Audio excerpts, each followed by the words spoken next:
asalaamaaleykum maa leen nuyu yéen ñëpp di leen sant di leen gërëm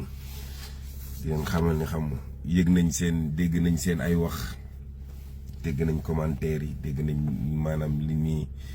vidéo yi ñuy def ak ku ci nekk di acharné wu ci Zarko ku ci nekk di wax sa xalaat ku ne di wax nu mu la neexee mais sant yàlla bi ñu xamee ñun ki ñu doon sant yàlla bi ñu xamee fi ñu bokk sant yàlla bi ñu xamee ni ñun dañoo judd ci siraatal mustaxim am yaay waajur bu jigéen am waajur bu góor am wasila muy borom daaru di sant yàlla bu baax a baax vidéo bii nag li tax ma def ko mooy que ni xam nga dama dégg sénégalais yi xam nga man xaw ma ñooñu ay sénégal lañ xaw ma ñan la ñëw ñuy wax lu nekk naan Zarko xam nga il est recherché par Duc il est xaw ma la nag lan man fu may jox di daw man dinaa daw man sama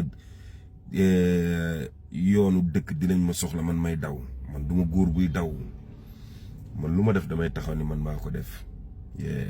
malgré nag li ma def xam nga nekkul loo xamante ni lu ma neex la nekk na lu ma metti parce que dama juum ba xam ne dama juum xam nga ci loolu nag xam nga dama ciy jéggalu toute la population Sénégal maa ngi leen di jéggalu bu baax a baax ñi nga xamante ni xam nga ñu ngi xel mu sell quoi ñi nga xamante ni xam nga basé wuñu ci benn acte rek bëgg juger nit ki wala bëgg ko coller benn étiquette boo xamante ni yàlla mi ñu tiim xam nañ ni étiquette boobu nekkul ci waa ji ñuy wax maa ngi leen di jéggalu yéen ñëpp xam nga képp koo xamante ni acte bi métti na la commencé ko par man la gën a métti maa ngi koy njëkk jéggalu sama bopp ndax xam naa ne damaa juum waa ji lépp lu ma mën a wax man waroon naa mun a temporiser franchement lépp lu ma mën a wax waroon naa mun a temporiser mais mooy li ñuy wax rek seytaane moom fu mu xaju rek lay dugg xam nga noonu la ko yàlla tuddee xam nga te loolu daf ma waroon dal ala kulli àllen mënoon na gën a ñaaw yàlla mu def nii mu gën a mu xaw a sedd dama koy sant yàlla bu baax a baax di gën a santaat sama waajur te xam ni ñàkkuma ñaan bu ma ñàkkoon ñaan mënoon naa ko rey kooku jaaree fa ñàkk ba kanam te boobaa day gën a metti kon donc sant yàlla bu baax a baax bi ñu wanee lii ci suñu début carrière parce que mooy li ñuy wax rek doomu aadama bi moom boo nekkee ci yoon di nga gis lu nekk te yàlla buy defar day mel ni ku yàq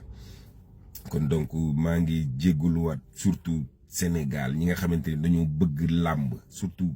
les amateurs de la lutte man amateurs yi ñoo may supporter dama bëgg xam nga di jégguluwaat aussi la communauté de Grand Yoff zone 7B de Grand Yoff di leen xamal ni seen doom dafa juum dama def erreur et je l'assume dama xam ni man dama juum kon donc amul leneen loo xamante ni war naa ko mën a wax nit ñi nag dinañ wax lu leen neex dinañ def lu leen neex dinañ jël Zarko collègue ko benn étiquette boo xamante ni moom la ñu sentir di saaga di wax loolu lépp anyway garaawal ñun ñoo opté nekk mbër lépp lu ñu dégg rek dañ koy jël ak philosophe ñu jéggal nañ ñëpp li nga xamante ni mooy lu ci négatif dañ koy tegee de côté lu ci baax ñu jël ko def ko comme ay conseil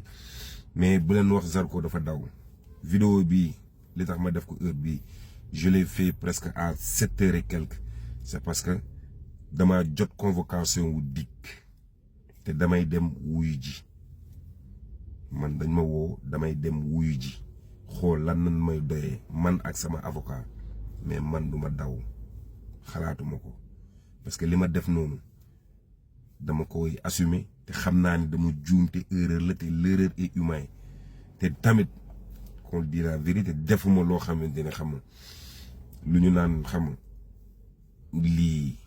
mooy loolu erreur la def nañ erreur kon donc sant yàlla bi ko yàlla yamalee foofu ñuy sant yàlla bu baax a baax kantaan ak keneen ku lu waay wax yow la engagé yow la concerné man bi nga xamante ni maay ndey mbili bi li nga wax moom intéressé wu ma say saaga duggul fii dégguma la xam nga xaw ma waa anyway yow la quoi saagal waxal lu la neex yow la concerné li ma yéene aussi tamit yow yaa ma ko yéene mais doo yàlla doo yenente comprendre nga man budul yàlla moom lu dul yàlla neen la comme ni ko waykat bi waxee leneen lu waay wax nag yow xam nga yow la engagé yow la concerné mais man moom wax dëgg yàlla maa ngi jéggulu sénégalais bu baax a baax surtout le monde de la lutte di jéggulu aussi sama adversaire di jégalu samay fans aussi bu baax a baax di leen wax ne xam nga Zarko bëggoon na dem xeex bi mais yàlla dafa def mu am lu ko tënk mu mujjee bañ a xeex mais loolu xam nga moo ko yóbbee ba mu def erreur bii nii donc maa ngi ciy jégalu sénégalais bu baax a baax dama juum quoi maa ngi jégalu bu baax a baax parce que man sama bopp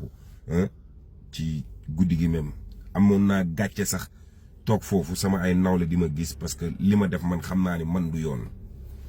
man li ma def xam naa ni juum naa moo tax xam nga di ku ci nekk ngi wax nag di wax nu mu la neexee surtout ñi nga xamante ni ñu ngi woon foofu ñu ngi naan Zarko dafa daw Zarko dafa lii non man lu may dox di daw xam naa ni xam nga xajatuma foofu ma génn foofu xam nga dem nekk ci sama jàmm ba sama heure jël vol jot ma jël vol ñibbisi ñëw fii xam nga mooy loolu mais sëñ Fallou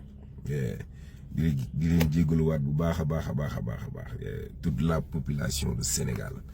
tous les amateurs de la lutte xam nga képp kuy Sénégalais rek ak foo mën a nekk ci àddina ci kaw suuf ci acte boobu noonu man Zarko maa ngi la ciy jégalu quoi surtout sama adversaire bi nga xamante ni moom nigérien la Kabiru ñu ngi koy jégalu bu baax a baax peace and love jaa ngeen jëf